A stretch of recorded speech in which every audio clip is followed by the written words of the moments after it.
Hey guys, welcome back to Just a Geek in the Garage. So today I want to talk about all these tools I have in front of you and basically what they have in common.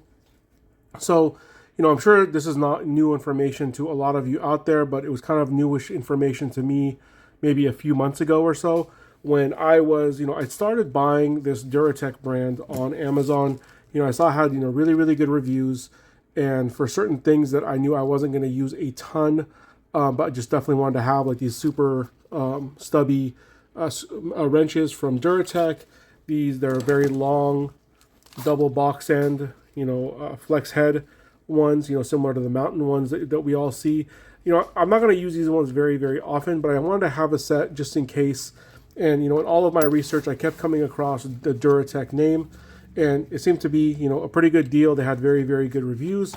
So I bought a few things from them. Like I said, this wrench set, there's a super thin one, a set of crow's feet, both in metric and standard, and a few other odds and ends, right? So I bought all those, and then didn't really give it much thought other than it's Duratech, whatever. It's made in China, but it has good reviews, and again, it's not going to get a bunch of use from me, but just want it for those special occasions when I need them. And I have had to use a few of these things, and they came in very much in handy. Then came some meme tools, right? So got these Workpro little guys that are basically the wannabe Knipex that work, really, really well for small jobs. And then this Workpro came out, not that long ago. This is kind of their answer to the LN type pliers from Snap-on, like these guys right here, but they came in a very interesting size. So I decided to pick these up because they were, relatively cheap as well. And then also I saw this set from Workpro. I was already happy with these guys. So when I saw this guy, and I'm kind of addicted to buying 1/4-inch sets, so I decided to buy this one as well. This one I haven't done any kind of review or anything on, although Things Men has, so you guys can go check it out there. At some point, this might be part of one of the reviews I do in the future, but for right now, it's just part of this video just because of the name brand, right? Workpro. So, was doing that, and then I started looking at SK tools, and SK, I actually have a few of these things that you see in front of you in my Amazon cart for quite a while. And then maybe 3 weeks ago, 2.5 weeks ago, I had a commenter say, hey, can you please do a video about SK tools? And at the time, I actually didn't own any SK tools. But again, they were kind of sitting in my cart, and I was debating, whether I should pull the trigger or not. So that comment kind of made me pull the trigger just so I can check them out. Plus, their tools happen to be green. And as you guys know, I like, green tools. They typically, I'll spend even sometimes a little bit more to get a green tool, even though I know it doesn't make rational sense, but hey, it's nice to have.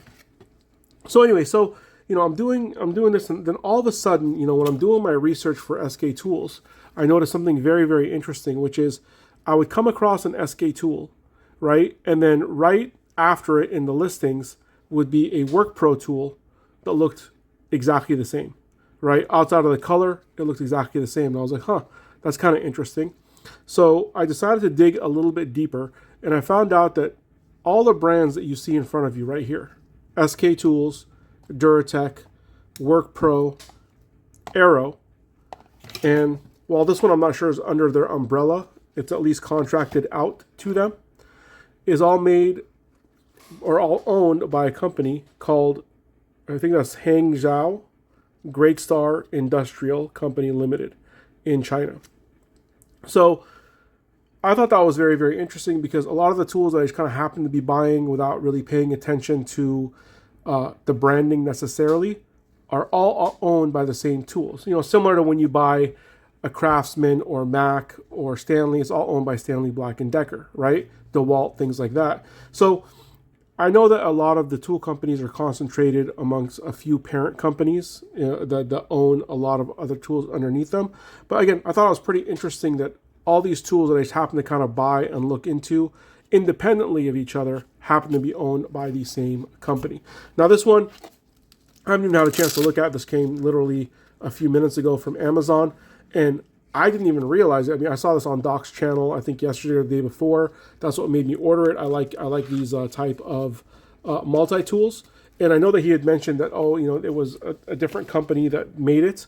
but I did not realize until I opened the packaging today. So this one is in a new edition, even though I was planning to do this video, as of today, that it's manufactured by them. So again, I don't know if Mossy Oak, the brand, is owned by them, but they're at least, you know, outsourcing to Great Star to go ahead and make all these products. So, you know, having said all this, I've been overall pretty happy with a lot of their stuff. The SK stuff I just got recently, so I can't speak too much about it. But one thing that kind of bummed me out in my research is, you know, really, you know, for some of you it matters where things are made. For some of you it doesn't. And whichever boat you're in, you know, it's your prerogative to buy whatever you want from, you know, wherever it's made. You know, I'll buy, as you guys have seen, pretty much anything made anywhere, right? So I have tools made in the US, made in Vietnam, made in the Czech Republic, made in Japan, made in China, all, you know, Taiwan, all that kind of stuff, right? And that's just kind of, we're in a global economy and things are just going to be made where they're made. We don't really have much control, but typically you're going to pay a little bit more depending on where it's made. So, you know, SK Tools has a very kind of storied history. I mean, it even shows it right here on their screwdrivers, 1914. So, you know, one of the reasons why I started looking at SK Tools is because I've always kind of known SK USA, right? And I went on their, you know, first I went on Amazon to look at stuff. That's usually where I end up buying tools, other than, like, you know, Harbor Freight. But I checked them out there first, but on a lot of the stuff, there wasn't a lot of information about where it was made, or at least I couldn't find it. So I decided to go to their website directly. And I looked at every category that they offer on there. And if you guys are experts in this, you know, please leave a comment down below and kind of let me know, you know, if I'm wrong, or if you guys have some additional information for me, because again, I just started kind of doing this research, and you know, maybe it was faulty. But anyway, so I looked, and the majority of their tools are no longer made in the U.S. I mean, it makes sense that if they're now owned by Great Star, that obviously they're going to outsource most of their stuff back to China, because I'm sure that's where they have a lot of their factories, and they can share, you know, molds and factories and lines and all that kind of stuff across their tools and save a little bit of money, which is why a lot of SK tools now look exactly like Workpro tools. I don't have them in front of me here, but, you know, one example I can tell you is, obviously this is a Milwaukee, it's not one of them, but their utility knife, if you look at SK versus Workpro, literally outside of the color, it looks like they use the same picture, and maybe just change the color on there. So the thing about SK Tools, I looked at all their screwdrivers. For the most part, everything was made in China, including the set that you see here in front of you. I think I paid about $30 for this six-piece set, 3 Phillips and 3 slotted. And then I also got this 1/4-inch ratchet, since I use 1/4-inch more than anything else. And you know, I kind of like the size of this guy right here, a little bit different than some of the other ones that I have.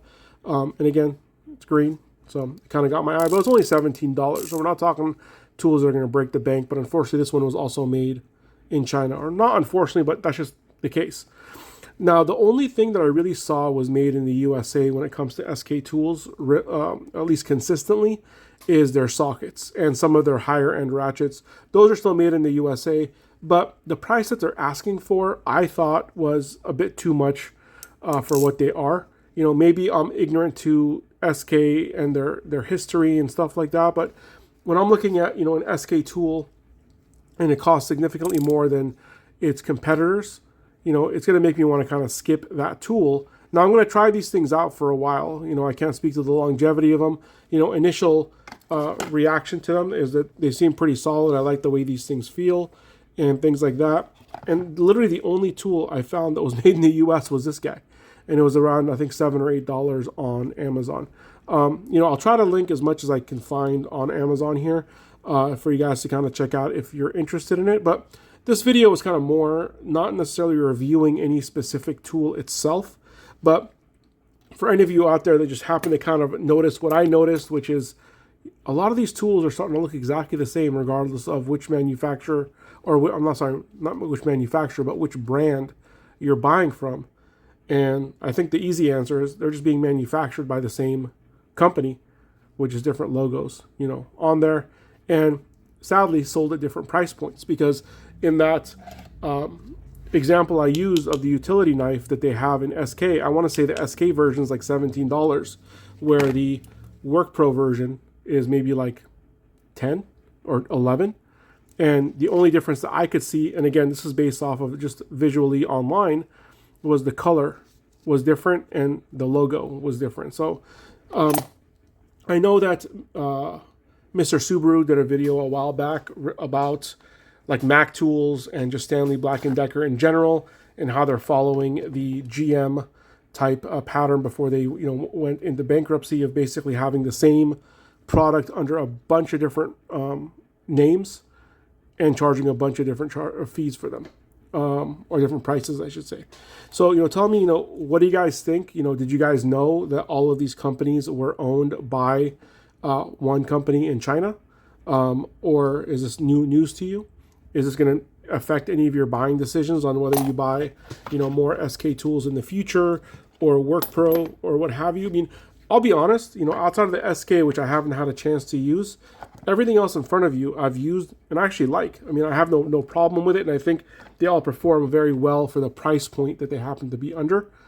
I just personally have a problem, and I know this might sound hypocritical, having a toolbox full of things like Mac tools and Snap-on tools and etc. But I find it hard to buy tools when I know that they're all made by the same company, and just paying extra for one versus the other just because of the name brand. So again, let's have a conversation below. This video might get some hate on it, which is fine, but let's have a discussion. Tell me, if you guys know more information than I put out here regarding the Great Star company, please let me know. If you guys have experience with them, experience with their warranties, all that kind of stuff, please leave that in the comments down below. As always, thank you so much for watching. Please like and subscribe.